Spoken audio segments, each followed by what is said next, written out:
Hej, jeg er Andreas fra Dandrone. I denne her video vil jeg vise dig, hvad Zenmuse er og hvad den kan bruges til. Zenmusen er et kameraophæng til de GoPro Hero 3 kameraer.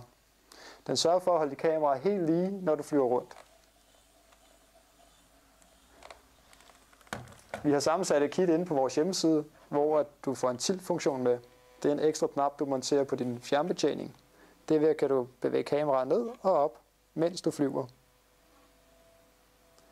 Hvis du gerne vil have en demonstration af Zenmusen, så kan du besøge vores Facebook-side og se, hvornår vi holder demodag igen. God flyvning. Vi ses på dandrone.dk.